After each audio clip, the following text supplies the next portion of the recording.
Bonjour à tous pour ceux, on va démarrer là pour ceux qui n'étaient pas là il y a 3 minutes.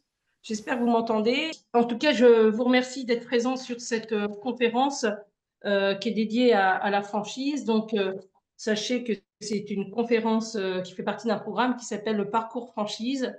C'est la première et on va parler évidemment de la franchise, comment entreprendre avec une franchise à moindre coût. Je vous invite tout au long de la conférence à poser des questions mes invités grâce à cette petite bulle. N'hésitez pas, le but c'est justement développer une interactivité entre nous. Alors pour ceux, et je pense beaucoup qui ne me connaissez pas, je suis Corinne Jiquel, j'anime la plateforme reconversion en franchise.com, qui est une plateforme dédiée à l'entrepreneuriat féminin. Messieurs, vous êtes les bienvenus, il n'y a aucun souci. Et tout au long de l'année, nous proposons différents moyens pour vous faire découvrir la franchise, ses acteurs, partager l'expérience de franchisés témoins et animer évidemment des conférences comme celle-ci. Pour parler de cette conférence, on va illustrer la thématique avec 3 personnes que je vais vous présenter. Hop, c'est pas grave, on va faire comme ça. Élise Campagne, qui est responsable recherche chez Etens. Etens est une enseigne de décoration spécialisée sur l'habillage des fenêtres sur mesure. Exactement. Rebonjour Élise. Bonjour. Merci. Alexandre Préclair, pardon, qui est responsable développement de City Life, qui est un réseau spécialisé dans le transport et la livraison écologique. Tout à fait, c'est Rebonjour. enchanté.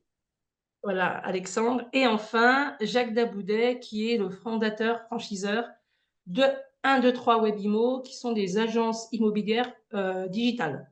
Rebonjour, Jacques. Bonjour, bonjour. Par contre, vous avez coupé ma vidéo, je peux pas y accéder. Comment? Vous avez coupé ma vidéo, je ne peux pas. Hop, on m'a dit que c'est J'ai coupé. l'animateur qui l'a arrêté. Voilà, ça y est, c'est bon. Ok, oulalalala.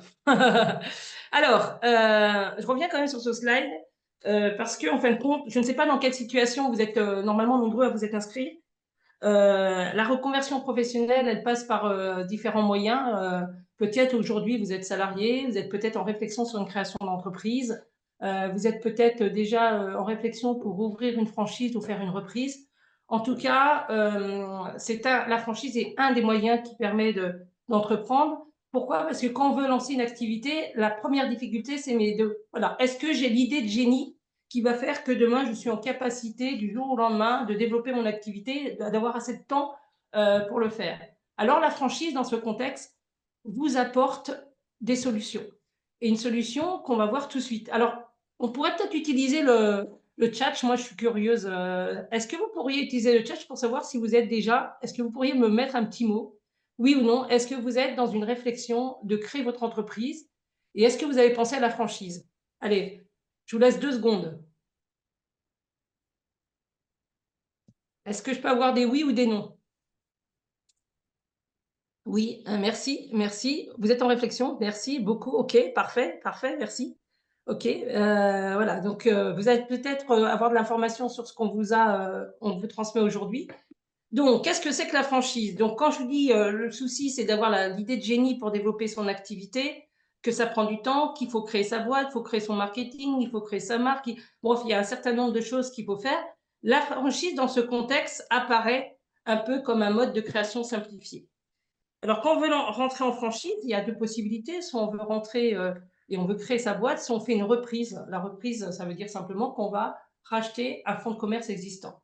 Alors, c'est quoi les grands principes de la franchise? Je demanderai à mes 3 invités de rajouter un petit mot sur cette slide, parce que le but, c'est surtout de parler de la franchise à moindre coût. Alors, la franchise, c'est déjà une marque. C'est-à-dire que si vous devenez franchisé, vous allez pouvoir bénéficier d'une marque qui a une certaine notoriété, qui a des signes de ralliement, ce qui fait que partout en France, on a identifié votre produit, vos process. Si je prends par exemple un produit alimentaire comme les boulangeries Paul, ben, que vous soyez dans une gare à Paris, à Marseille, vous connaissez les produits qui sont vendus par cette marque. Donc, c'est vraiment déjà ne pas partir de zéro et de partir d'une marque. 2, un franchiseur, quand il a créé son activité, il l'a peaufiné pendant un certain temps. Il était à votre place à partir d'une idée et il l'a développé dans des centres pilotes pour en faire un produit fiable économiquement, rentable, et il s'est dit à un moment donné, je peux aider d'autres personnes que moi à le développer et à faire la même chose. Donc c'est ce qu'on appelle le transfert de savoir-faire. Donc le franchiseur doit disposer d'un savoir-faire, métier, service, l'avoir mis en place, l'avoir développé, en être en capacité de prouver sa rentabilité et de vous le transmettre à travers des formations, une formation initiale et des formations continues. Ce qu'on appelle les formations, pardon, excusez-moi, c'est ça la force aussi d'une franchise, c'est que hier vous étiez, je sais pas moi, secrétaire comptable, gestionnaire, commercial, et bien demain, du jour au lendemain, grâce au franchiseur et à sa formation, vous devenez chef d'entreprise dans un secteur de votre choix.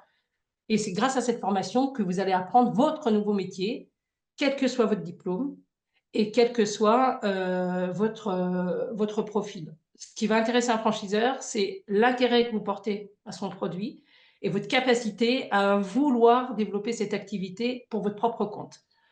Donc voilà, donc la franchise, c'est un, accéder à une marque, deux, bénéficier du savoir-faire et être formé à un nouveau métier, quel que soit son diplôme et son activité. Bien entendu, il y a des franchises sur lesquelles il faut avoir un certificat, un diplôme, la coiffure, l'esthétique, etc. Du coup, vous devenez un manager d'un centre de profit et vous allez embaucher des esthéticiennes, une assistance, voilà, tout au long de votre activité, du démarrage, et on va le voir aujourd'hui, du démarrage à la fin de votre contrat, le franchiseur se doit de vous assister dans toutes les phases de votre développement. Donc, il n'est pas là pour relever les comptes, mais pour bien vous assister grâce à son équipe qu'on va appeler la tête de réseau. Et puis, moi, j'aime bien mettre ça en avant. La franchise, c'est énormément de franchisés qui, des porteurs de projets, comme vous, ont rejoint une enseigne, qui sont chefs d'entreprise indépendants dans leur point de vente en local. Et l'ensemble de ces franchisés, on appelle ça un collectif, et souvent, il y a une vraie dynamique entre les franchisés eux-mêmes. Donc, la franchise, c'est ça, c'est une grande famille qui vous permet d'entreprendre avec plus de simplicité et en minimisant les risques, puisque le modèle existe déjà. Alors, j'ai été longue. Est-ce que vous avez deux, trois questions avant qu'on entame? Mais je voulais déjà vous présenter le cadre de ce que c'est qu'une franchise. Jacques, est-ce que vous auriez un petit point de vue, quelque chose à dire en plus? Non, vous avez tout dit par rapport au principe de la franchise. Essayez. Je dirais simplement qu'en plus, au-delà de l'esprit de la famille, il y a toute l'animation commerciale qui accompagne le franchisé, qui est aussi indispensable. Non seulement, l'animation individuelle, du franchisé, mais aussi l'animation collective du réseau, qui est souvent mis en place par les franchiseurs, pour créer cette dynamique, et maintenir les motivations, de chaque entrepreneur. Voilà. Alexandre, est-ce que c'est plus Ouais, facile, vous qui avez de l'expérience? tout à fait. Moi, je rebondis sur ce que dit Jacques. En fait, aujourd'hui, la France n'est pas forcément un pays d'entrepreneurs. Il y a mille raisons de pas entreprendre. C'est comme ça dans notre pays. Et finalement, bah, la franchise, ça permet de limiter considérablement le risque dans l'entrepreneuriat. Aujourd'hui, on constate que à 5 ans, 90% des franchises sont des succès, continuent de fonctionner, alors que les indépendants, on est sur une stat qui est autour des 50%. Donc, tout ce que vous avez dit, Corinne et Jacques, fait que derrière, ça apporte du succès aux franchisés. Voilà. Il faut savoir que 76% d'anciens salariés, plutôt 76%, pardon, des franchisés, excusez-moi, ça c'est l'enquête de la Banque Populaire et de la Fédération française de la franchise, sont des anciens salariés. Et 66% des femmes, entre autres, changent d'activité pour se lancer en franchise. C'est ça la force de la franchise, c'est de choisir le métier pour lequel vous avez envie de vous développer. Et il y a plus de 3000 réseaux, donc il y a de quoi faire. Élise, un petit point de vue et on va passer à notre sujet. Oui, bah finalement, pour compléter ce que vous avez dit, Corinne, et également Jacques et Alexandre, c'est vrai que la franchise, c'est l'avantage de pouvoir se lancer dans l'entrepreneuriat, mais avoir cette sécurité, cet accompagnement finalement d'une marque qui bénéficie déjà d'une notoriété. Et vous avez parlé tout à l'heure de formation. C'est vrai que c'est l'avantage aussi d'un réseau de franchise. Par exemple, nous, on est aujourd'hui sur un programme de 6 semaines de formation qui permettent, en fonction du profil, de pouvoir vraiment accompagner, avoir toutes les clés en main pour se lancer dans le projet. Voilà, est-ce que vous avez des petites questions? On en profite sur déjà la base de la franchise. On ne va pas rentrer dans tous les détails, mais mon objectif, c'était ça. C'est de vous dire, c'est un, devenir chef d'entreprise, pas de souci. Deux, en choisissant un métier qui vous intéresse, qui vous ressemble et pour lequel vous avez envie de vous investir. Trois, c'est être formé à ce nouveau métier, quel que soit votre âge et votre profil, pour mettre pour mettre votre expérience, vos compétences voilà, au profit de cette activité et d'être accompagné tout au long de son activité. Et sans oublier, j'ai oublié de le dire, vous pouvez quitter une franchise à un moment donné et vous allez, ce qu'on appelle, développer du patrimoine et du coup, vous pouvez récupérer vos billes. Voilà, donc il y a tout un dispositif et le franchiseur est derrière vous. Bon, ben, il n'y a pas de question. Ah, si, une question. Vous avez parlé de certification dans l'expertise métier. Est-ce que les 3 entreprises nécessitent une certification en amont? Eh bien, alors, ces 3 entreprises, on va leur poser la question, justement. Normalement, la franchise ne demande pas de certification, sauf que dans l'immobilier, c'est vrai qu'il faut avoir une carte professionnelle, mais on verra ça avec Jacques. Allez, c'est parti. Donc, notre thème, c'est la franchise, comment y accéder. Souvent, on vous dit que la franchise, c'est inaccessible, ça coûte cher, je n'ai pas le moyen d'investir. J'entends aussi comme préjugé, la franchise c'est bien, mais il faut investir de l'argent et puis c'est travailler, c'est payer pour travailler. Bref, tout ça est faux. Et donc, je vais essayer de vous convaincre du contraire et vous présenter, grâce à cette thématique location-gérance sans local et apport à moins de 15 000 euros, qu'on peut rejoindre un réseau de franchise. Alors, on va démarrer pour illustrer la thématique par le thème de la location-gérance avec Etens. Hop, hop, voilà. Donc, Élise, on va donc faire un focus sur vous. Donc, vous avez un concept dans la décoration qui existe depuis une 50 d'années, hein, 50 ans, qui s'appelle Etens, dans le spécialiste de l'habillage et de la fenêtre sur mesure. Simplement 2 mots déjà sur ce marché. Pendant le Covid, on a vu que l'univers de la maison était un peu le coin refuge, le cocooning pour les Français. Est-ce que c'est toujours d'actualité? Voilà. Est-ce que votre marché est toujours en plein boom et en croissance? Oui, oui, effectivement. Donc, comme on l'a indiqué sur cette slide, hein, effectivement, le marché de la décoration et de l'ameublement en général, ça représente près de 26 milliards d'euros. Donc, il y a une réelle opportunité de ce côté-là. Et effectivement, le Covid a entraîné indirectement le télétravail et donc indirectement également le fait que les clients aujourd'hui veulent se sentir bien chez eux, veulent prendre du temps pour consacrer leur intérieur et en faire quelque chose de beau. Donc aujourd'hui, effectivement, même 3, 4 ans après le Covid, on connaît encore une très forte croissance du rendez-vous à domicile et de clients qui nécessitent voilà, de pouvoir habiller leurs fenêtres. Voilà. Alors, juste en 2, 3 mots, c'est quoi exactement être spécialiste de l'habillage de la fenêtre dans la décoration pour expliquer le métier?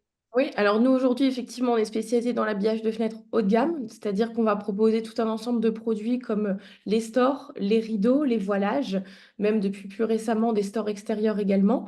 Et l'avantage de notre modèle, c'est qu'on va vraiment accompagner nos clients sur leur projet de A à Z. C'est-à-dire qu'on va réaliser de la prise de mesure à domicile, un conseil déco personnalisé à domicile, et ce jusqu'à l'installation et la livraison des produits. Alors, votre enseigne, on la retrouve dans bon nombre de villes sous forme d'un magasin, d'un showroom. Et là, vous venez de préciser quelque chose d'important, c'est-à-dire qu'on n'est pas simplement dans sa boutique pour Exact. vendre des tissus préfaits, je ne sais pas comment on dit, faits. On est sur un showroom et tout le conseil se passe à domicile. Alors, pas tout le conseil, mais effectivement, donc nous, aujourd'hui, on est sur 4 pays, hein, pour reprendre de façon un peu plus macro. Donc, la France, la Belgique, la Suisse et le Luxembourg.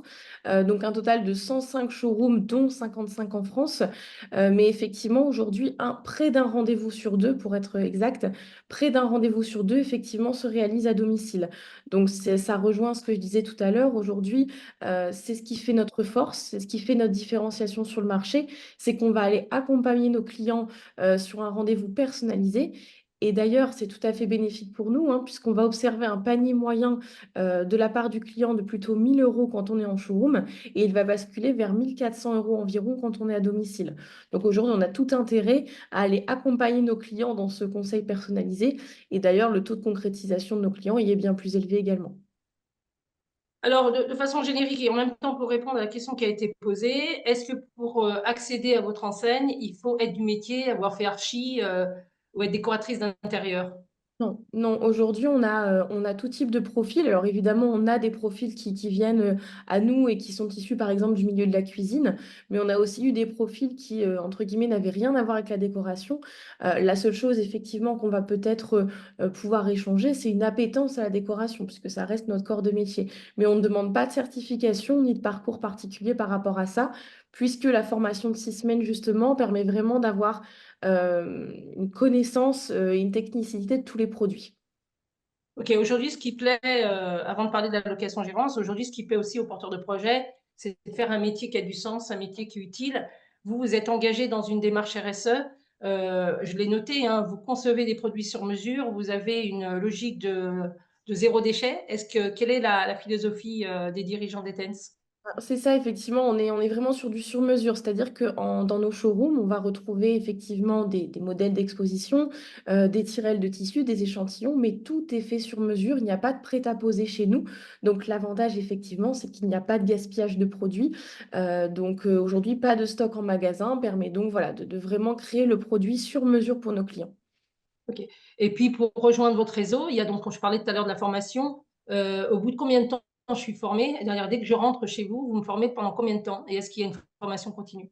Alors effectivement, c'est 6 semaines, comme je l'indiquais tout à l'heure, 6 semaines qui vont se baser sur 3 socles. Le premier socle, c'est vraiment l'apprentissage, la connaissance produit.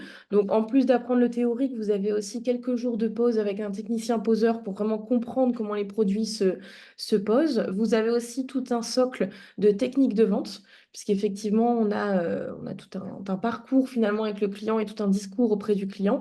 Et le dernier socle est celui de la maîtrise de notre logiciel qui est un logiciel finalement de commande, de vente et qui permet de générer des devis et de suivre ses clients. Très bien. Ben, je vous remercie. Alors, notre sujet, là, c'est la location-gérance. Quand on voit un magasin, on se dit, ben, c'est pas pour moi. Or, vous avez un principe qui est le principe de la location-gérance pour démarrer, même si vous n'avez pas beaucoup d'apport au départ. Est-ce que vous pouvez nous expliquer ce que c'est que la location-gérance? Oui, tout à fait. Alors, la location-gérance, effectivement, donc c'est un système qu'on a mis en place pour permettre à ce qu'on appelle les primo-accédants, donc des personnes, par exemple, issues du salariat qui n'auraient pas forcément un apport conséquent à dédier dans la franchise.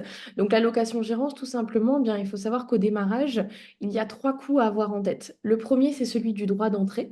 Donc, celui-ci, location-gérance ou non, il est effectivement à prendre en compte. On a celui des travaux. Et nous, effectivement, on a des locaux qui aujourd'hui sont conçu entre 50 et 150 mètres carrés, avec un montant des travaux qui peut s'élever à 180 000 euros. Aujourd'hui, on a conscience que c'est un apport conséquent et c'est là où on a mis en place la location-gérance. C'est-à-dire que sous un système d'arbitrage, si le projet, la ville, le profil nous semble voilà, cohérent dans notre modèle de développement, alors on fait appel à ce qu'on appelle la location-gérance, c'est-à-dire que c'est nous, Etens, qui prenons à charge le montant de ces travaux. Ce n'est pas le candidat à la franchise en échange d'un contrat de 2 ans de location-gérance, où pendant 2 ans, il y a donc une redevance de 3% sur le chiffre d'affaires qui permet finalement une contrepartie de cette avance qu'on vous a faite. Au bout des 2 ans, on procède donc à ce qu'on appelle au rachat du fonds de commerce, mais qui est du coup beaucoup plus simple puisqu'on a 2 ans de bilan à pouvoir présenter à une banque et on a également une trésorerie qui a pu être constituée. Mais en tout cas, ça permet au démarrage de vraiment avoir, voilà, sur un petit apport, de pouvoir se lancer à moindre frais. Alors, donc, si je comprends bien, je résume. Et n'hésitez pas si vous avez des questions. En location-gérance, en tout cas chez vous, c'est de pouvoir accéder avec un apport qu'il faut au départ, mais léger. On est aux alentours de combien? Alors, on a les 10 000 € de droits d'entrée et on a également l'enveloppe, ce qu'on appelle l'enveloppe de démarrage qui permet d'acheter le matériel informatique ou le matériel du poseur et également les modèles d'exposition, qui généralement est une enveloppe globale de 30 000 euros. Donc 10 plus 30, on est à 40 000. Ça, pour le coup, c'est l'enveloppe de démarrage. Par contre, effectivement, les travaux, sous réserve d'arbitrage et de location-gérance, on peut totalement les prendre à charge au démarrage. Ok. Donc, tous les autres frais, c'est le franchiseur donc, qui va les prendre en charge. Pour, Exactement. pour, pour bénéficier, si je n'ai pas d'apport personnel et que je dois verser les 40 000 euros, moi j'ai deux questions. La première, c'est est-ce que je dois donner les 40 000 au départ ou je donne simplement 10 000? Et pour avoir cette somme globale ou une partie, est-ce que vous me conseillez, vous m'aidez pour que j'aille les chercher? Et je ne parle pas obligatoirement du banquier, je parle d'organismes comme l'ADI, je ne sais pas si vous connaissez tous, l'ADI, ADIE, qui vous permet d'aller jusqu'à 10 000 euros, ou les réseaux initiatives. Alors nous, effectivement, concernant le paiement n'est pas forcément au démarrage. Par exemple, les droits d'entrée sont facturés à 30 jours après le démarrage de l'activité. Donc déjà, on n'est pas sur une enveloppe dès le départ. Et effectivement, concernant, entre guillemets, la récolte de cette somme, alors on a des franchisés qui ont effectivement fait appel à un petit prêt à la banque, mais la méthode de récolte de l'argent, finalement, n'est pas le plus important pour nous. Et effectivement, plusieurs solutions sont possibles, celles que vous avez citées, par exemple. Ok. Combien vous avez de franchisés qui, sur la totalité, là je vois 55 implantations, combien ont démarré en location-gérance? Alors, sur les 55 implantations qu'on a en France, 45 sont des franchises, le reste étant des succursales. Et actuellement, donc là, aujourd'hui où je vous parle, sur les 45 franchisés, 22 sont en location-gérance actuellement.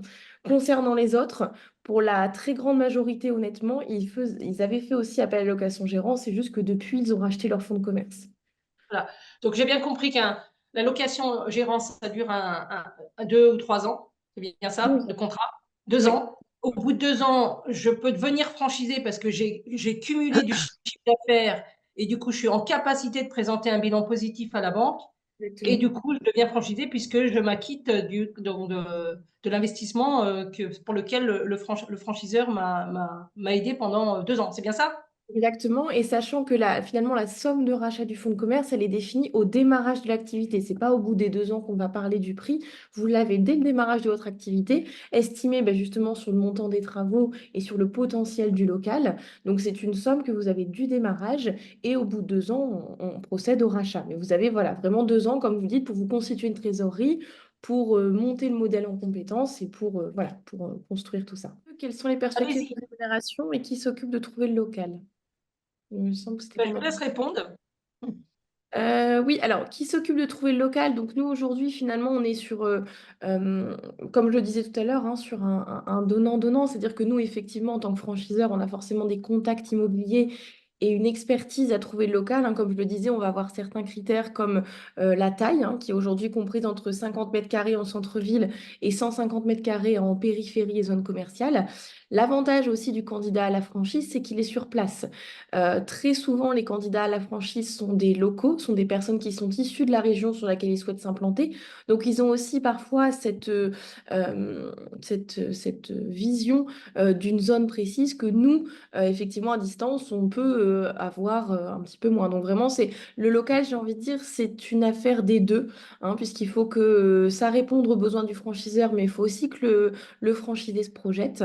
Et concernant les perspectives de rémunération, alors aujourd'hui, elles vont varier sur beaucoup de points, hein. Aujourd'hui, c'est quand on met le prévisionnel sur la table qu'on peut avoir cette vision, puisqu'aujourd'hui, en fonction des charges telles que le loyer, en fonction de la location-gérance ou non, en fonction des charges salariales et aussi en fonction du magasin, ce qu'il produit, les rémunérations peuvent varier. Donc ça, aujourd'hui, les perspectives de rémunération, il est compliqué de faire une fourchette, entre guillemets, puisqu'il y a forcément une disparité entre un franchisé qui vient de commencer et un franchisé qui peut avoir deux, trois magasins.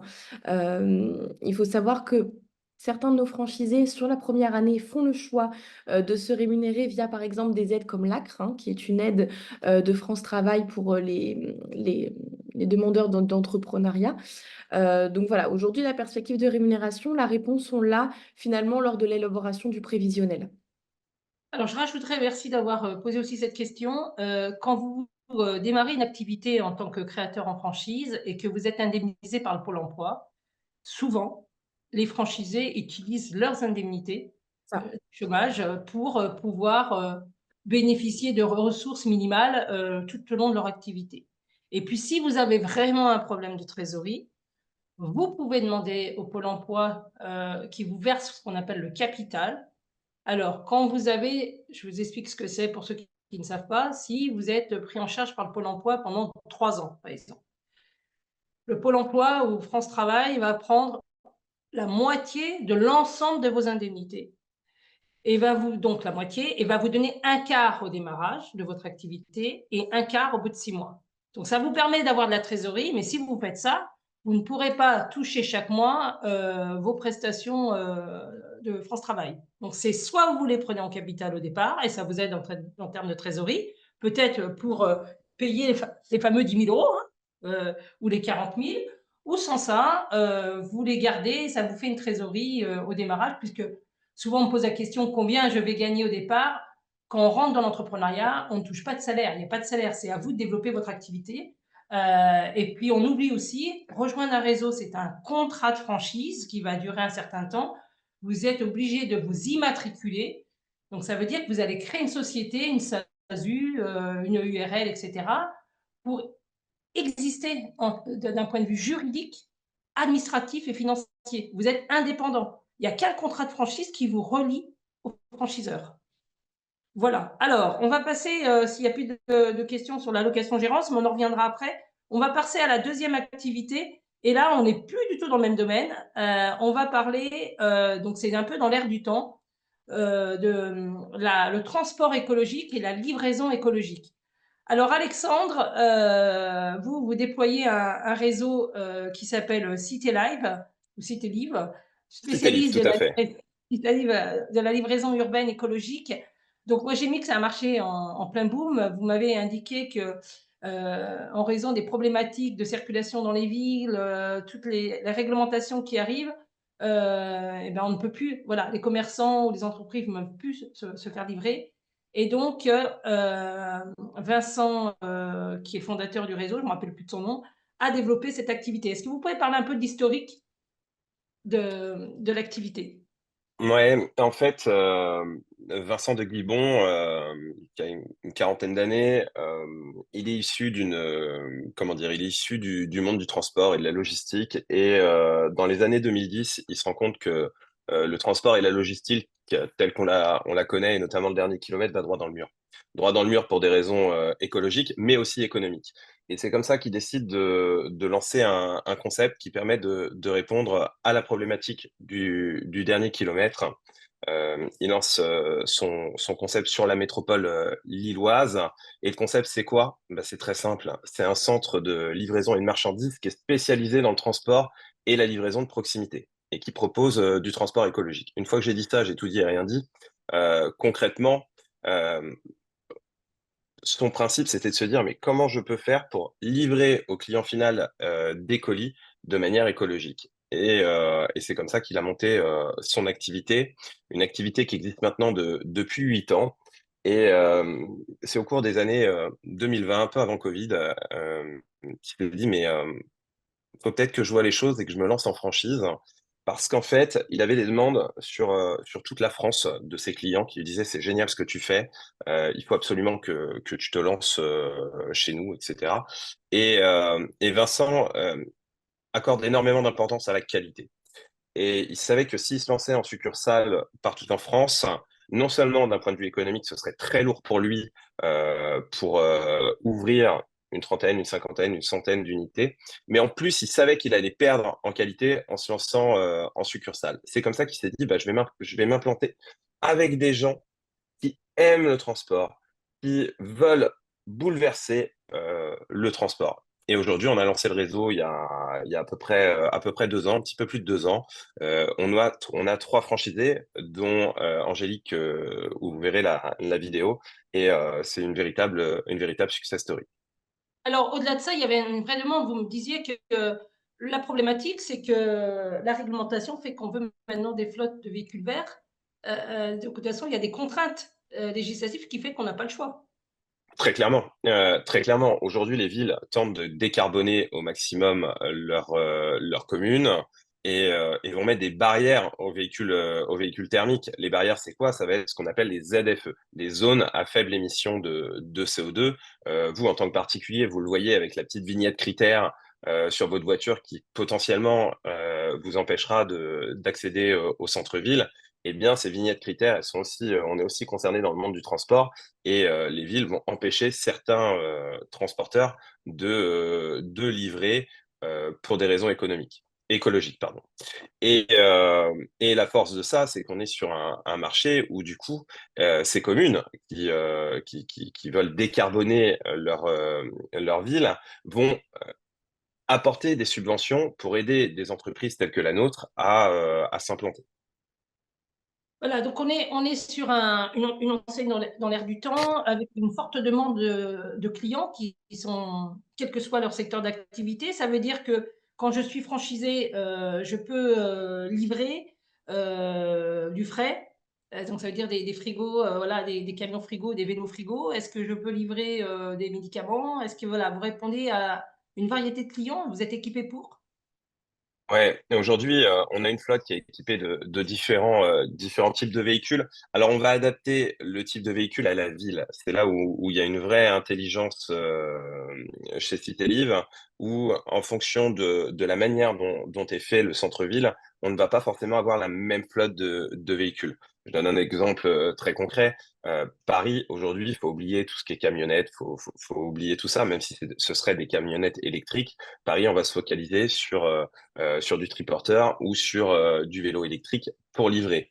Il y a des villes un peu moins denses que la banlieue parisienne, prenons l'exemple d'un Reims ou d'un Orléans, où là, la flotte de véhicules sera mixte, avec d'un côté des vélos, des triporteurs pour livrer la proximité, mais aussi des camionnettes électriques qui vont permettre de livrer la périphérie de la ville. Donc il y a cette vraie vision du franchiseur, de Vincent en l'occurrence, qui va permettre d'affiner le modèle en fonction de la ville. Et ce qui est absolument génial, c'est que peu importe le modèle qu'on va déterminer, aujourd'hui, je peux livrer tout type de produits de manière écologique. Aujourd'hui, avec un vélo, je suis en capacité de livrer du congelé, je suis en capacité de livrer des palettes, des colis, des marchandises, du courrier.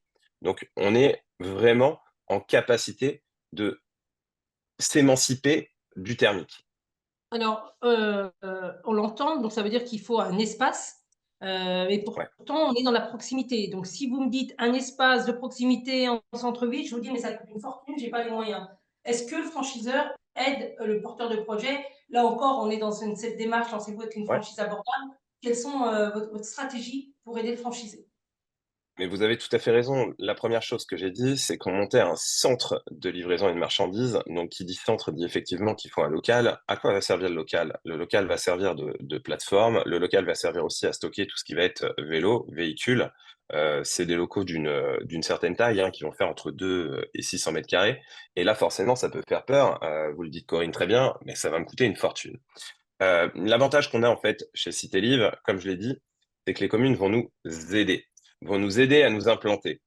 Pour des raisons politiques, hein, pour elles auront permis aussi à décarboner leur ville, donc ça a un certain intérêt, mais aussi pour des raisons économiques. Donc il y a beaucoup de communes où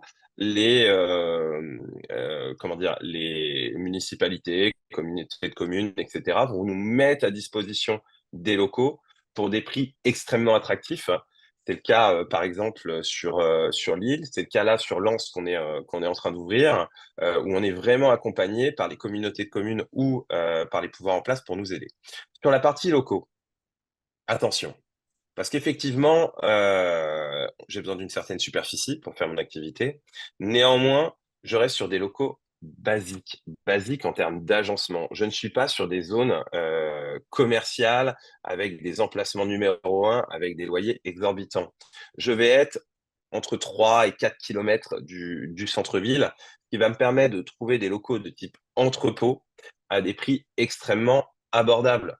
Je vous donne un exemple concret, mais par exemple, sur Nantes, on a toute la zone portuaire de Nantes avec des locaux à prix extrêmement attractifs. Et ça, on en retrouve dans toutes les villes parce qu'on sort un peu de la mêlée de la zone commerciale. Pour ça et pour vous aider sur cette partie recherche de locaux, vous n'êtes pas tout seul. Je sais que c'est pas toujours évident, on s'improvise pas agent immobilier. Et en fait, bah là, c'est mon métier. C'est mon métier de vous accompagner aussi dans cette recherche de locaux. Et on vous aide, du coup, avec tout un panel de partenaires à trouver le local idéal. Et après, une fois qu'on a trouvé les quelques pépites, eh bien, c'est Vincent, notre fondateur, qui va directement se déplacer avec vous, visiter les locaux et bah, voir avec vous les plus et les moins et vous aider à choisir le local taillé pour l'activité. En tout cas, quel que soit le local, vous êtes derrière pour avoir des subventions On et des laisse aides. rien. Hein, on Ouais. reste sur l'angle franchise abordable. Vous êtes là derrière pour aider. Mais il y a un intérêt de toute façon, puisqu'aujourd'hui, les centres-villes vont développer leur activité. Et donc, en tout cas, vous répondez à une problématique aujourd'hui qui, de toute façon, il faut décarboniser et qu'il n'y a pas le choix. Les On n'a plus le véhicules choix. hybrides, on n'a plus le choix. Alors, je suis franchisé ou je rentre dans votre enseigne. La question à me poser tout à l'heure, c'est est-ce qu'il faut avoir une certification? Donc, à part gérer, donc est-ce que c'est simplement, je m'exprime mal, est-ce que c'est simplement un métier de management et de gestion de trafic et de planning de clients? C'est quoi le métier exactement? C'est quoi? Voilà, parce que quand je suis franchisé, je ne suis pas tout seul, c'est pas moi qui vais conduire les véhicules et être le chauffeur, voilà, être le Tout à fait. chauffeur. La boîte, comment ça se passe? Alors, il y a deux questions dans Oui, votre phrase. La première, est-ce qu'il nécessite... Non, non, mais il n'y a pas de mal. La première, est-ce que ça nécessite d'avoir une formation quelconque? La réponse est oui. Ça veut dire que pour exercer l'activité, il est nécessaire d'avoir ce que l'on appelle la capacité de transport. La capacité de transport, c'est une certification qui vous permet de gérer une société de transport. Et nous, aujourd'hui, celle qui est nécessaire pour notre activité, c'est la moins de 3 tonnes 5. Alors, ça peut faire peur, il faut absolument pas avoir peur. On conduit pas des camions lors de cette formation-là, ni quoi que ce soit. C'est plutôt une formation qui est orientée économie, gestion d'entreprise, pilotage, qui va vous aider finalement à gérer vos marges, faire des propositions commerciales, etc. C'est pas nous qui la dispensons, c'est une formation qui est certifiante, c'est une formation d'État, donc il faut passer par des organismes de formation. On peut vous orienter évidemment vers des organismes de formation. Et ce qui est génial, c'est qu'on est dans un pays qui est fabuleux, où il y a de fortes chances que cette formation, vous arriviez à vous la faire financer. Donc, elle ne vous coûtera rien et elle vous permettra d'exercer l'activité. Donc, ça, c'était le premier niveau de réponse à votre alors, question, elle Corinne. ne coûtera, alors je précise, elle ne coûtera rien, virgule, CPF. Regardez dans votre CPF Pas si vous avez. forcément, alors pas forcément, vous avez raison, mais pas forcément. Ça veut dire que tous les gens qui sont chez Pôle emploi peuvent directement se la faire financer par Pôle emploi. Aujourd'hui, il y a énormément d'argent qui est mis par l'État sur la formation, soit avec les dispositifs CPF, mais il y a plein d'autres dispositifs, que ce soit avec France Travail et non plus Pôle emploi, mais avec France Travail, ou même d'autres organismes qui peuvent vous aider à financer cette formation et faire en sorte vraiment, si c'est ce que vous avez envie de faire, qu'elle vous coûte le moins cher possible, voire rien du tout dans l'absolu. On nous a posé une Euh, question sur les véhicules, ouais, justement. Est-ce qu'il faut des modalités spécifiques? Parce que bon, ils sont électriques. Est-ce que c'est la marque qui les fournit en fonction de la taille et la taille de la ville, du potentiel? Comment ça fonctionne? c'est une excellente question. C'est une excellente question parce qu'on a fait des erreurs. Et oui, on a fait des Et erreurs en c'est tant ça que la force d'une franchiseur. franchise. C'est ça la force d'une Et franchise. c'est C'est ça, exactement, c'est ça la force d'une franchise. On a fait des erreurs. C'est-à-dire au début, quand on a lancé l'activité, on s'est dit, ah, on va faire du Made in France, on va passer par cette petite start-up qui lance des super triporteurs, etc. Donc, on a acheté, en tant que franchiseur, encore une fois, ces triporteurs à cet acteur, et il s'avère que c'était une catastrophe. C'était une catastrophe. On est sur des produits qui valent relativement cher, des véhicules qui valent relativement cher, et en termes de maintenance, c'était un calvaire. Donc aujourd'hui, pour être sûr que vous ayez les véhicules taillés pour votre activité, effectivement, c'est nous qui allons faire l'acquisition, quand je dis nous, c'est la franchise qui allons faire l'acquisition des véhicules. On va vous les proposer en leasing et c'est des véhicules qui sont taillés pour l'activité, qu'on a testé, qu'on a rodé. On sait que ça marche. On sait qu'ils sont faits pour ça. On vous enverra pas sur des véhicules où c'est bancal parce que finalement, ça va être votre outil de travail et c'est le nerf de la guerre. Après, bien évidemment, pour ceux qui veulent, qui auront la capacité financière de le faire, vous pouvez acquérir vous-même les véhicules, mais là encore, on a des prix qui sont évidemment négociés. Voilà, donc c'est le franchiseur qui livre les véhicules en fonction de sa Ouais. zone de chalandise, le potentiel. Et donc, ça veut dire qu'au départ, évidemment, il faut les véhicules. Alors, est-ce qu'il faut du personnel parce que, ou voilà, est-ce que ce sont des salariés qui vont faire, puisqu'on parle de franchise abordable, alors est-ce que c'est des salariés? Mm. Est-ce que c'est moi qui fais la livraison? Est-ce que je fais appel à des auto-entrepreneurs qui ont Ouais. un permis? Je vais faire une réponse de Normand, je vais faire du peut-être d'un que oui, peut-être d'un que non. Très clairement, je pense qu'au début, c'est important que vous soyez au four et au moulin. Ça veut dire que les premières semaines, les premiers mois, pour nous, c'est important que vous puissiez aussi être sur les vélos, à faire les premières livraisons pour justement vous approprier le territoire, vous approprier les rues de la ville et comprendre comment fonctionne la ville pour, dans un second temps, qui arrivera très vite, hein, dans un second temps, pouvoir optimiser au maximum les tournées. Parce que votre métier, c'est simple. Vous avez des colis qui arrivent et vous devez les dispatcher sur votre zone. Et donc, les dispatcher, ça veut dire les livrer après. Et donc, au début, il y a une première phase du métier où, effectivement, vous serez sur le terrain. Phase qui va durer quelques semaines, quelques mois, en fonction de la montée en puissance de l'activité. Après, vous allez avoir de plus en plus de contrats. Et en fonction des contrats, vous allez mixer. Vous allez mixer avec des indépendants dans un premier temps, où ce ne seront pas forcément des salariés. Donc, vous allez avoir des indépendants qui vont vous faire les livraisons. Donc, ils utiliseront vos véhicules, vous leur donnerez les tournées à réaliser et ils vous factureront leur temps de travail. Donc, ça, c'est l'option numéro un. Et l'option numéro 2 qu'on préfère, une fois qu'on a pérennisé les contrats et qu'on voit une croissance significative de votre chiffre d'affaires, eh bien là, il faudra recruter des CDI. Vous n'êtes pas tout seul. Vous allez me dire, mais Alexandre, mais recruter des livreurs, moi j'étais dans le commerce, j'étais dans la fonction publique, j'étais je ne sais où, c'est extrêmement compliqué. Alors, il n'y a rien de compliqué. Déjà, sachez-le, et quand on est chef d'entreprise, vous verrez qu'on a une montée comment dire, en compétences qui est extraordinaire, peu importe d'où on vient. Et ça, c'est aussi le but de la création d'entreprise et notamment de la franchise. Néanmoins, nous, sur cette partie recrutement, on va vous mâcher le travail. Bien évidemment, on ne fera jamais le recrutement pour vous. Vous êtes chef d'entreprise, vous serez chef d'entreprise. Mais par contre, un peu comme un cabinet de recrutement, on va présélectionner des profils qu'on va vous présenter, qui sont taillés pour l'activité. Et vous, après, vous choisirez bah, ceux avec qui, finalement, vous aurez envie de travailler. Et On Corinne, pour va répondre à votre question, ouais, on va aussi répondre aux questions des questions. allez-y. Alors, attendez, alors j'ai du mal à la lire. Si j'ai bien compris, c'est le franchiseur, qui fait les demandes de subventions et qui fait des aides auprès des communautés de communes. C'est bien ça? Non, non, le franchiseur ne fait pas pour vous, il vous accompagne. Moi, je suis pas là pour faire pour vous. L'objectif de la franchise, c'est que vous soyez autonome, mais toujours accompagné. C'est Donc vous vraiment guidez ça. quoi? Vous guidez la personne? Exactement. On a des chasseurs de subventions. On va vous donner les outils pour aller chercher ces subventions-là. Mais derrière, il faut que vous soyez partie prenante. Si je fais tout pour vous, eh, vous allez être une forme de salarié et c'est absolument pas le but. Par contre, le but, c'est vous accompagner. Ça veut dire que régulièrement, le franchiseur sera avec vous pour vous guider, participer à certains rendez-vous stratégiques, que ce soit avec des clients potentiels ou avec des institutionnels. Et alors, dernier point important, donc on est sur un métier tendance, on a des produits écologiques, hybrides, et cetera. Et en Ouais. plus, le franchiseur a pensé à tout. Non seulement il va nous aider à recruter du personnel si on en a besoin, mais en plus, il a mis un système de logistique, je dirais, en place qui permet d'optimiser le flux de marchandises et de vendre un peu plus et de vendre et de distribuer les produits un peu plus vite pour augmenter sa productivité. Ouais, exactement.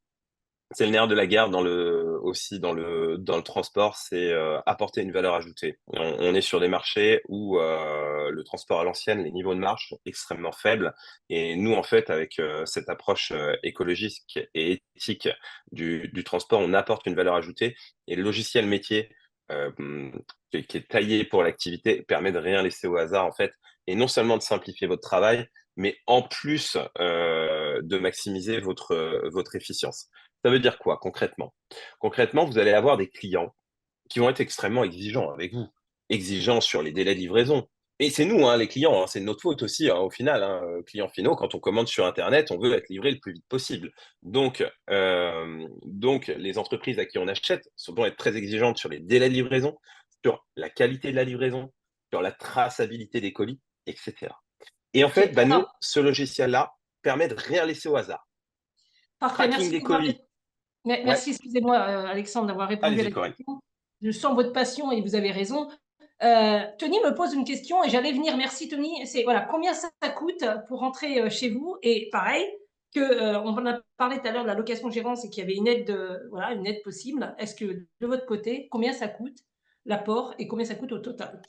Aujourd'hui, il faut un apport d'à peu près 15 000 euros pour pouvoir se lancer chez Citélive. Cet apport va être boosté avec des dispositifs dont vous avez parlé tout à l'heure, avec l'ADI, avec des subventions locales, avec aussi France Initiative. Donc en fait, on va booster au maximum votre apport. L'investissement global, il faut compter à peu près entre 70 000 et 80 000 euros pour se lancer. Et aujourd'hui, étant donné qu'on est sur un secteur éthique et écologique, on arrive à booster au maximum les subventions et on est sur des secteurs où les banques aiment nous accompagner. On a des partenaires bancaires comme le Crédit Agricole qui nous aident énormément. Et au bout de combien de temps on peut être rentable sur cette activité et commencer à gagner sa vie? Très clairement, bah, vous l'avez dit tout à l'heure, ça va dépendre du franchisé, au-delà de la franchise, du travail du franchisé. Nous, ce qu'on aime bien faire chez Citylif, ça veut dire que dès qu'on commence à avancer, on aime bien commencer à placer des jalons et vous aider à aller trouver des clients. Et vous avez des clients avant même d'avoir commencé l'activité pour emmagasiner rapidement du chiffre d'affaires.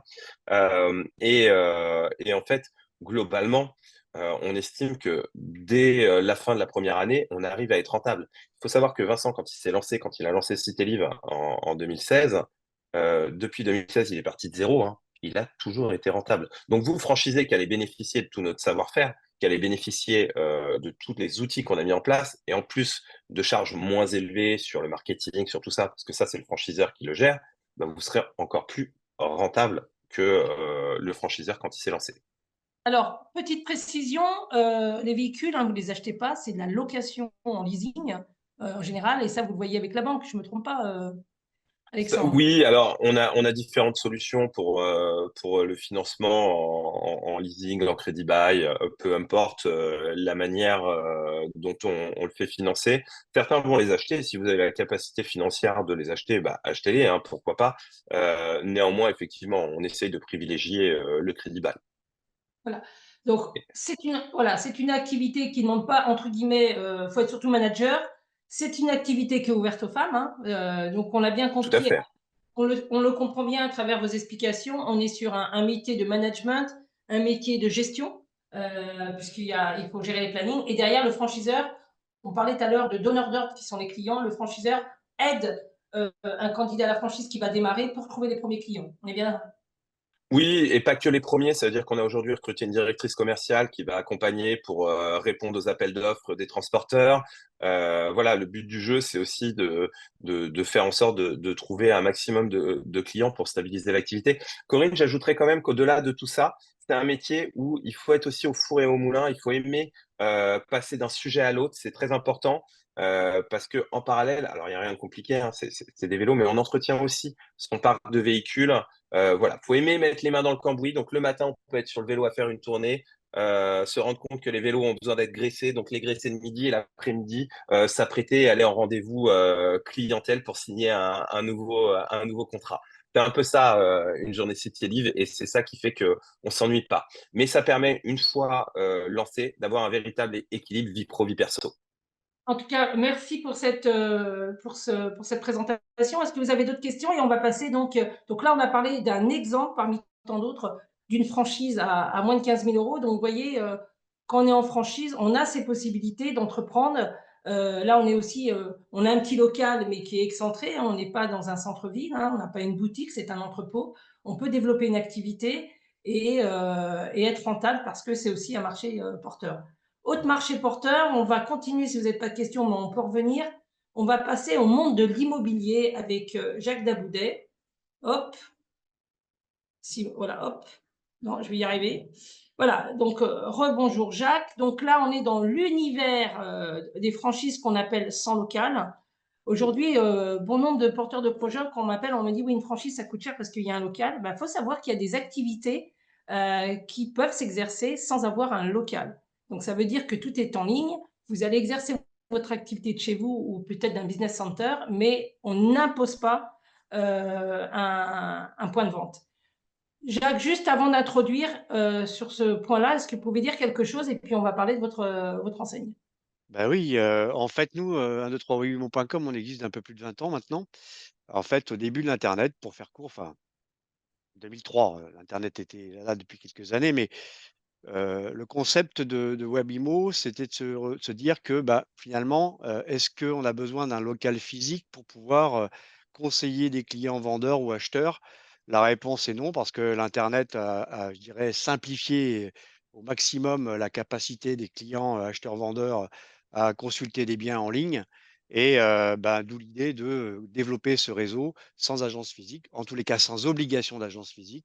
Et donc aujourd'hui, on a un peu plus de 80, points de vente, enfin points de vente, ce qu'on appelle des points de vente, nous, c'est finalement des territoires en France qui, sont dirigés par une cinquantaine de franchisés.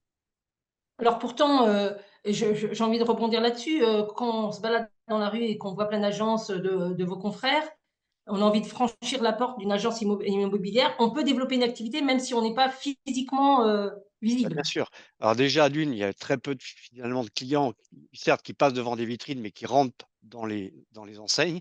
Parce que, comme je le disais à l'instant, on a tout sur internet, donc c'est beaucoup plus simple, beaucoup plus facile, beaucoup plus pratique puisque c'est du 24/24, hein, tout simplement. Donc aujourd'hui, nous, le constat qu'on fait, c'est que, on fait le métier d'agent immobilier sans forcément avoir de point de vente physique, sur un secteur que le franchisé va donc, choisir, hein, puisque, c'est un territoire de proximité, comme on dit. Dans notre modèle, et dans le concept, hein, donc c'est de permettre au franchisé d'exercer son métier d'agent immobilier avec une équipe commerciale sur un secteur de 25 000 logements qu'il choisira lui-même avec nous. 25 000 logements, pourquoi? Parce que dans ce métier, il est important de bien connaître son secteur, d'une part pour pouvoir bien estimer les biens, mais pas que, mais surtout bien conseiller les acquéreurs également. Et c'est la raison pour laquelle on limite le territoire à 25 000 logements, qui représente quand même déjà une belle zone de chalandise et qui peut occuper jusqu'à 6 à 7 personnes dans une agence. Voilà.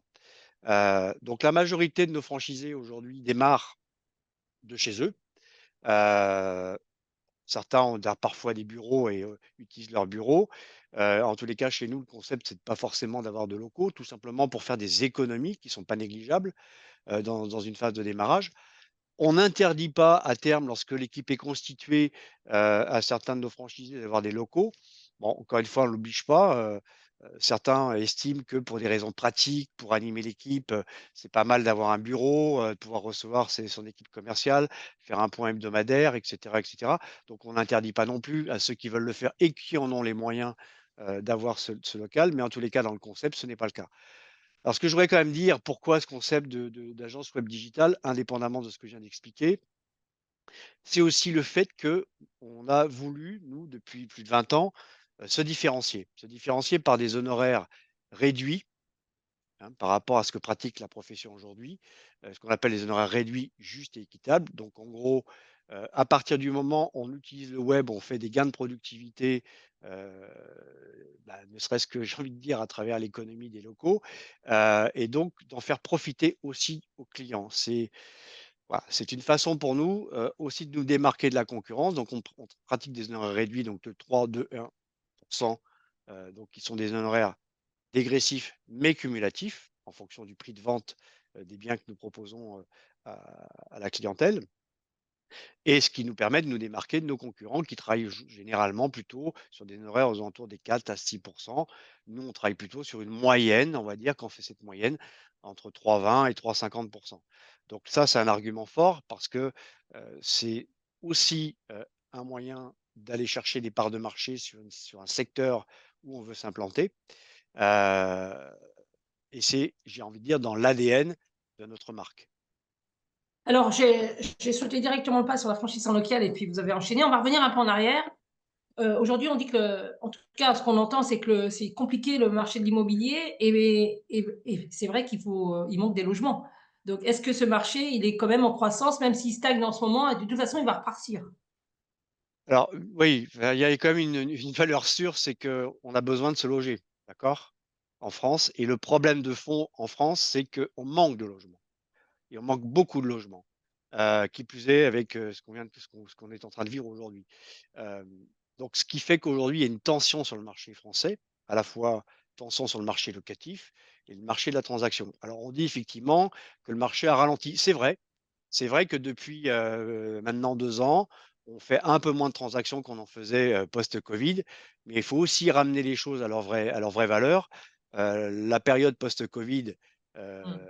a généré un engouement à l'achat d'immobilier en province, appartements avec balcon, terrasse, et cetera, c'est vrai, et ça a un peu dopé le marché de manière un peu artificielle.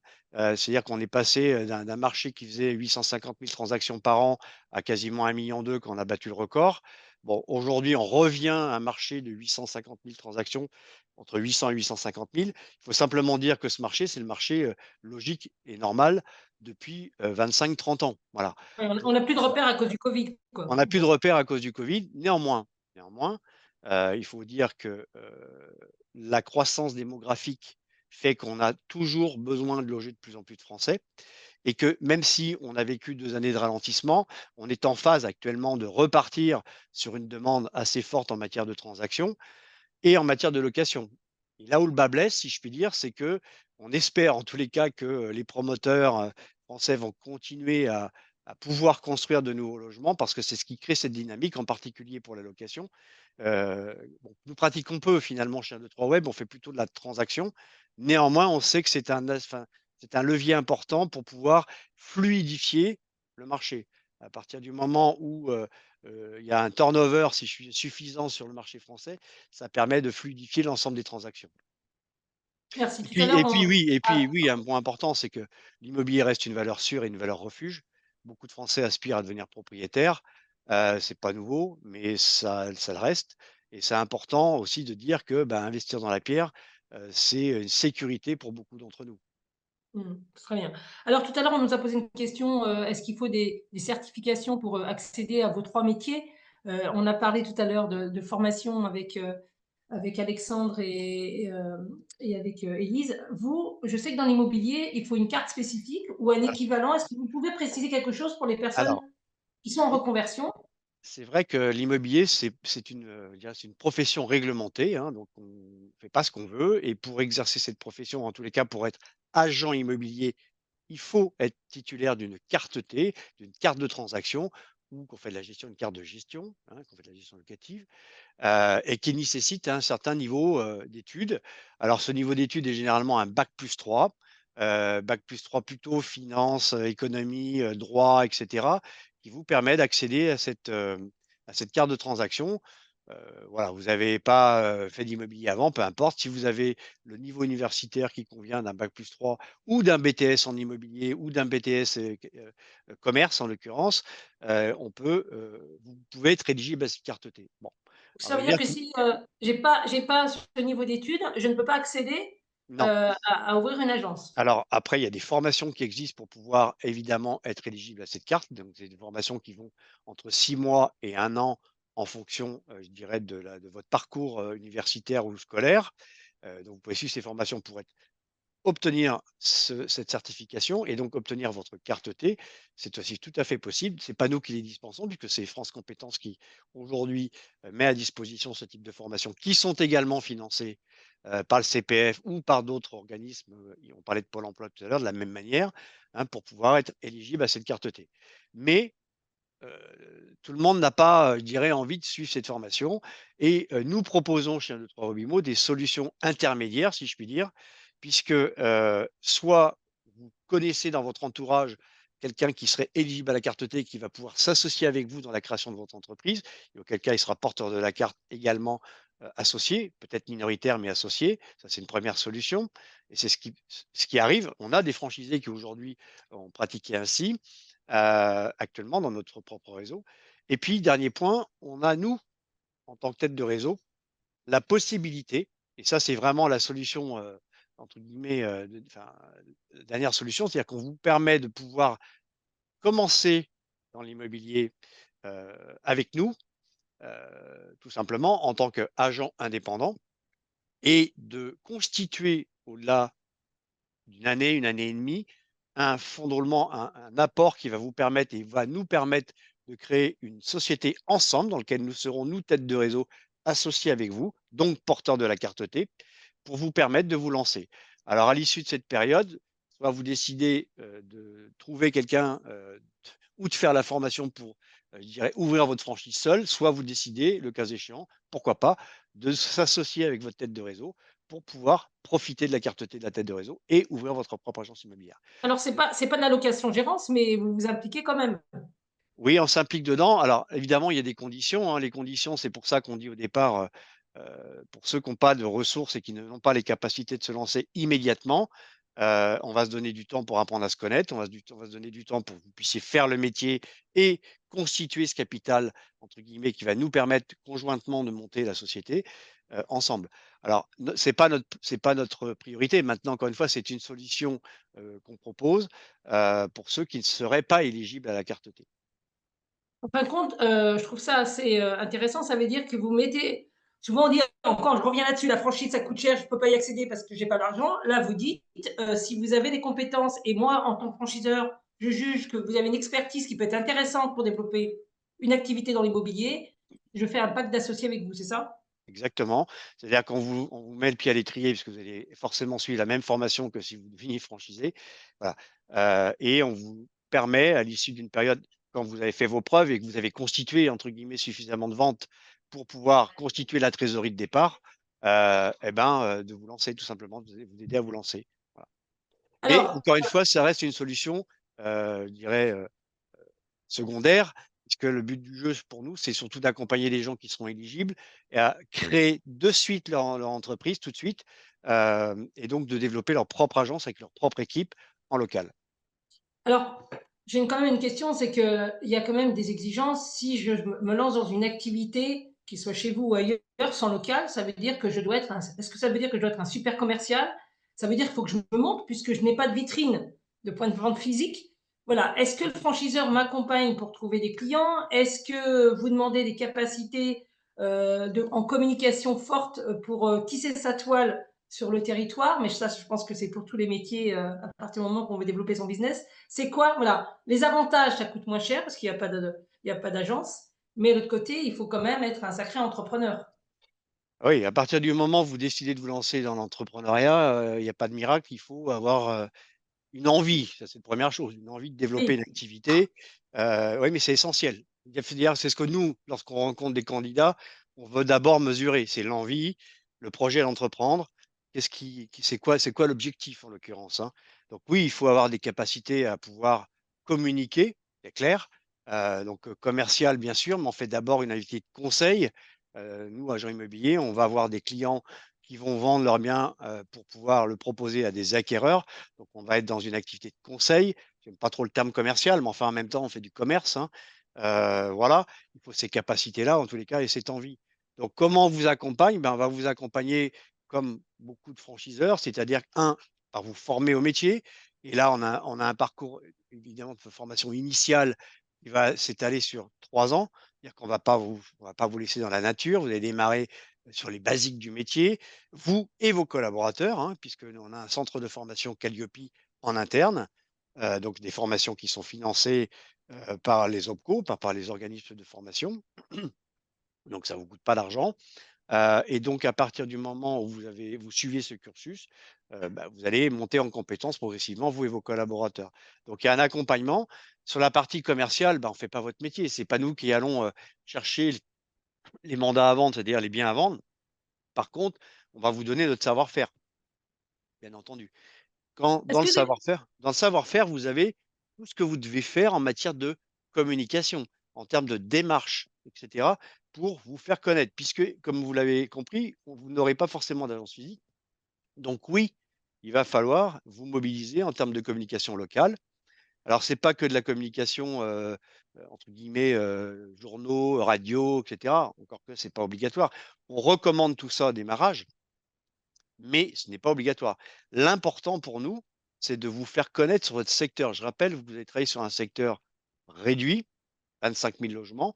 Ça peut être dans les grandes villes, un quartier ou 2-3 quartiers. En province, dans une ville, tout simplement.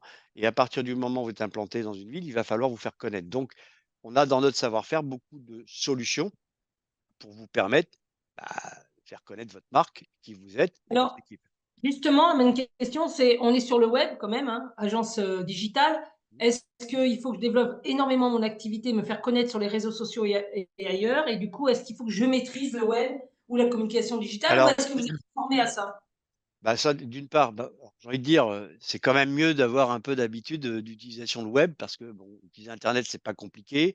Les réseaux sociaux, on n'est pas tous à l'aise avec les réseaux sociaux. Enfin bon, encore une fois, c'est important, mais là encore, vous allez apprendre à les utiliser. On vous accompagne dans cette démarche-là, créer votre compte Facebook, Twitter, et cetera.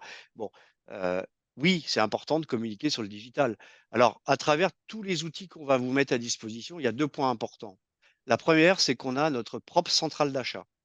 Et ça revient à la notion de rentabilité, centrale d'achat. Pourquoi? Parce qu'on va acheter auprès de grands faiseurs, c'est-à-dire en gros les gros diffuseurs sur internet, hein, pour, parler clair, on parle de Se Loger, Le Bon Coin, enfin et cetera. On va acheter en gros les annonces à l'année et on va vous les «revendre» entre guillemets à moindre coût. Vous allez économiser près de 75 à 79 sur le prix. C'est énorme. Ça veut dire que déjà vous faites une économie en moyenne de 1 500 à 2 000 € par mois si vous deviez acheter vous-même en direct tous ces services. Idem pour les services dont vous avez besoin. Les services que vous avez besoin, c'est quoi? C'est notre centrale d'achat qui va les acheter pour votre compte et il va vous les revendre. Les services, ben, on parle souvent de signature électronique, de visite 3D, enfin, et cetera, qui vont vous permettre de mettre en valeur les biens et surtout de communiquer. Et enfin, le référencement internet. Parce qu'effectivement, à partir du moment où vous allez démarrer votre agence immobilière sur un secteur, on a parlé de communication, mais l'important, ça sera aussi qu'on vous reconnaisse ou qu'on vous trouve sur le web. D'accord? J'ai un projet immobilier, je tape recherche agence immobilière, ben, que vous apparaissiez là où vous êtes simplement. Donc le référencement internet est important. Eh bien, tout ça sont des solutions qu'on vous met à disposition, bien entendu, pour vous aider à être reconnu sur votre secteur, en l'occurrence, le mieux possible. Est-ce que vous avez des questions pour, Jacques pour 1, 2, 3 Webimo? Moi, je voudrais savoir combien ça coûte donc, pour, entrer dans votre réseau? Est-ce que aussi vous avez des solutions puisqu'on est sur des franchises Alors, à moins de aujourd'hui, nous, le droit d'en oui, il y a des enfin, ça coûte quoi pour s'installer dans notre modèle? Aujourd'hui, vous avez un droit d'entrée qui est de 14 900 € hors taxes, hein, OK? Et vous avez pour la première année un besoin de fonds de roulement de l'ordre de 18 à 20 000 €. Voilà, donc on part c'est le besoin en fonds de roulement, c'est justement pour financer l'ensemble des services dont on vient de parler, la diffusion entre autres, et les services. Bon, donc en gros, il faut prévoir une enveloppe de 30 000 à 35 000 € dans la phase démarrage. alors Évidemment pardon?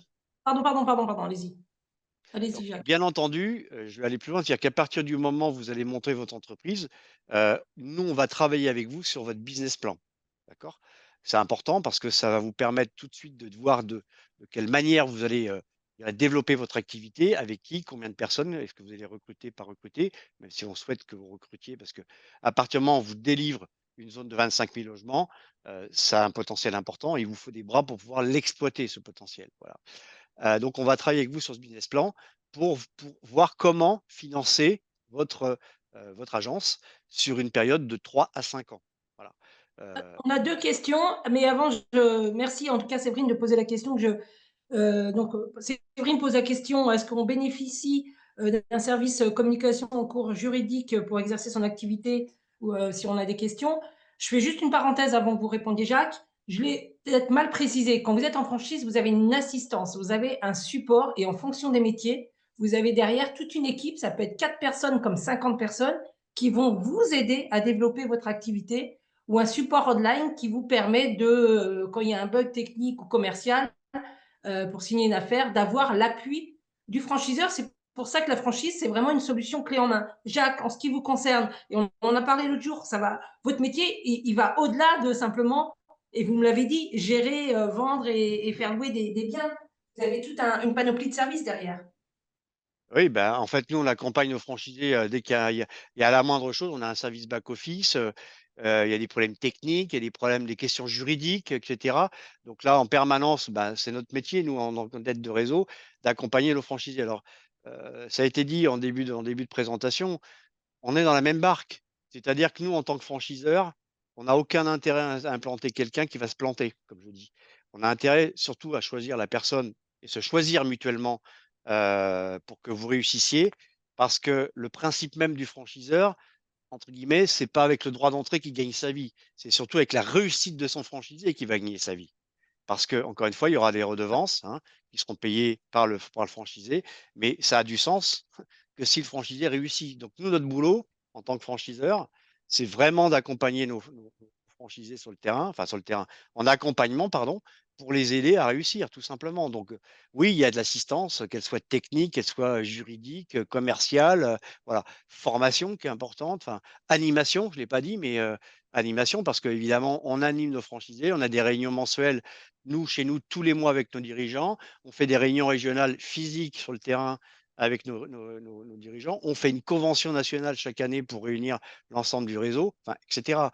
Donc on crée, entre guillemets, enfin, je dirais une assistance, un support global, qu'on met à disposition de nos franchisés pour qu'ils soient dans les meilleures conditions, entre guillemets, pour réussir.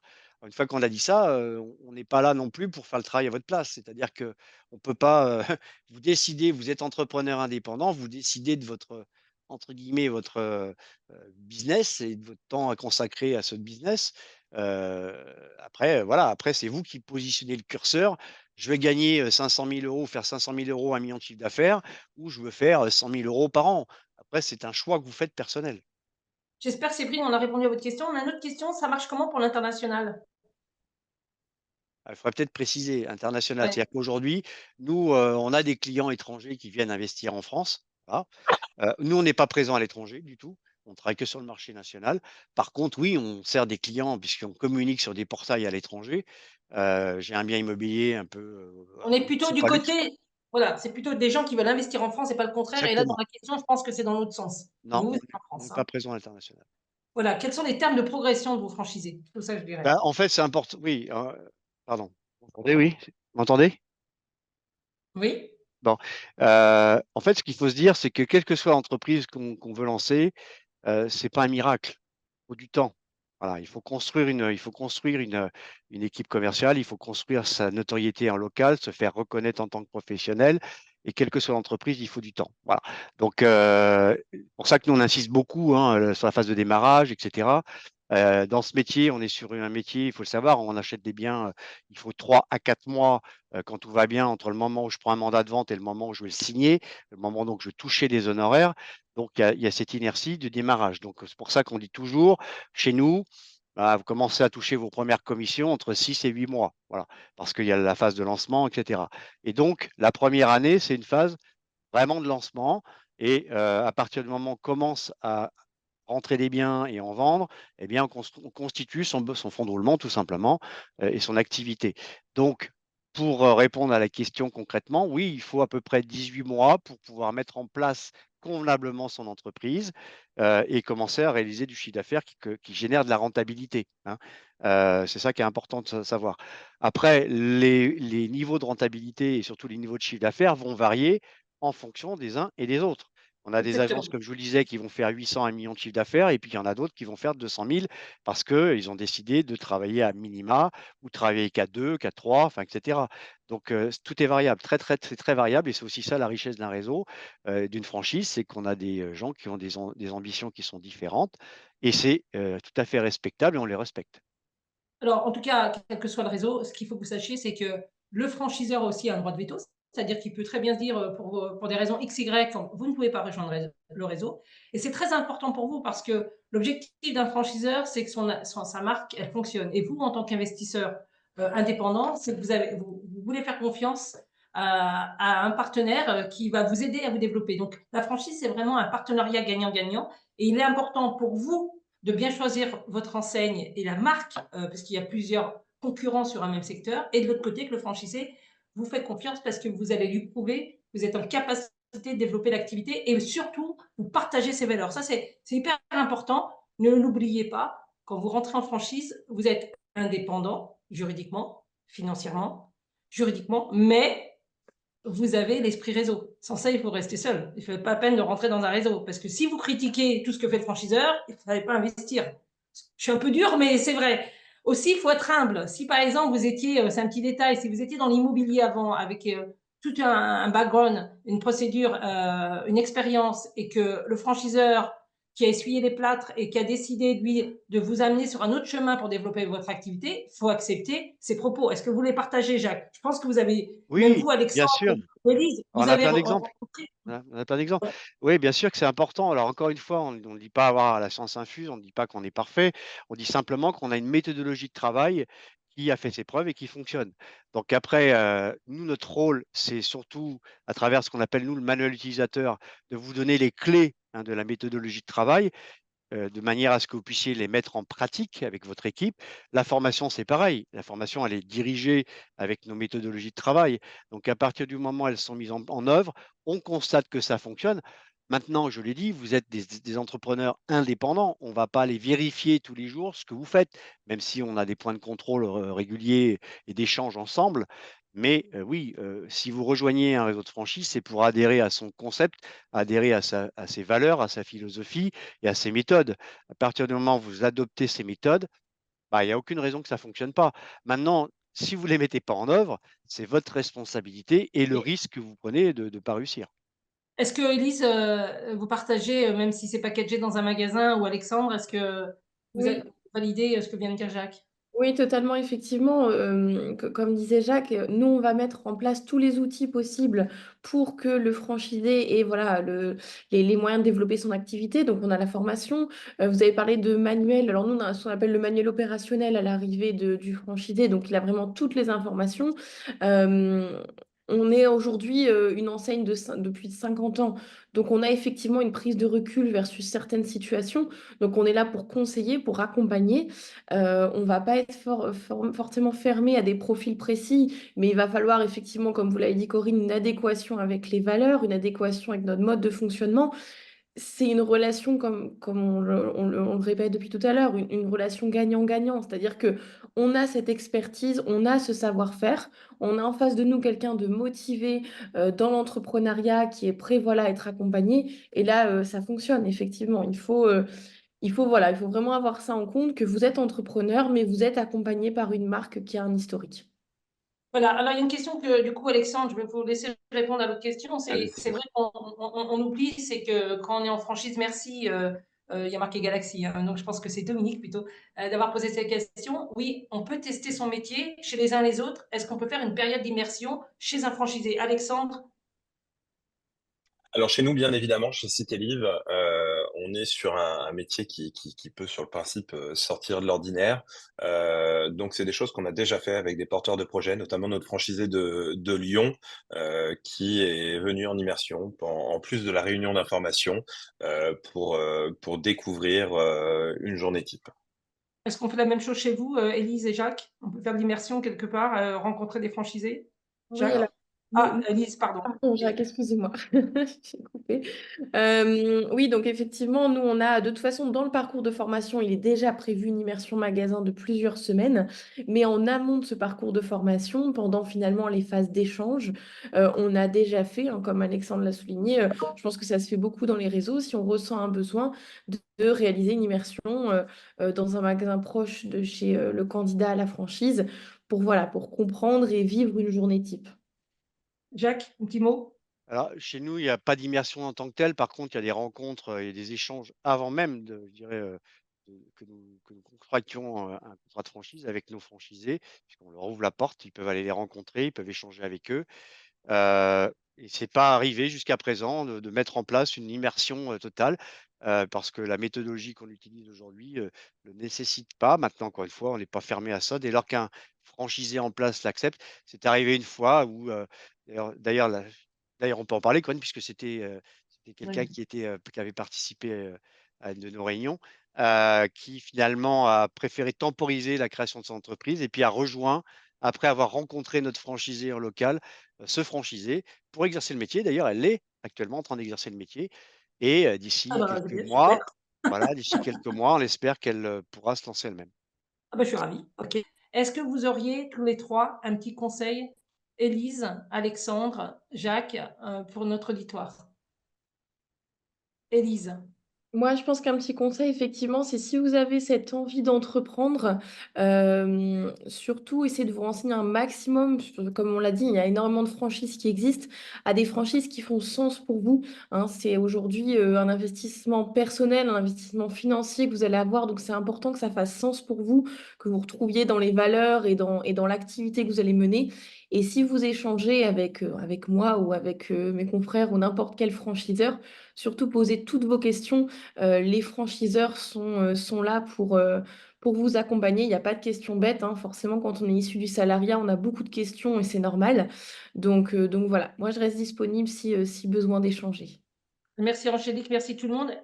Alexandre, un petit mot de fin, un petit conseil? Alors, ouais, tout à fait. Alors moi, je rebondis sur ce que dit ma collègue, rencontrer des gens. Vous êtes en train de travailler sur des projets de vie, vous êtes en train de vous poser des questions pour potentiellement changer de vie, c'est fondamental. Il y aura 1000 raisons de ne pas vous lancer en franchise, mais si vous êtes là, c'est que déjà qu'il y en a 1000 bonnes pour vous lancer en franchise. Rencontrez, échangez, cultivez-vous sur ce mode-là. Et aujourd'hui, pour se lancer dans l'entrepreneuriat, pour commencer, quand on a été salarié, c'est vraiment aujourd'hui le meilleur moyen pour monter sa société et minimiser les risques.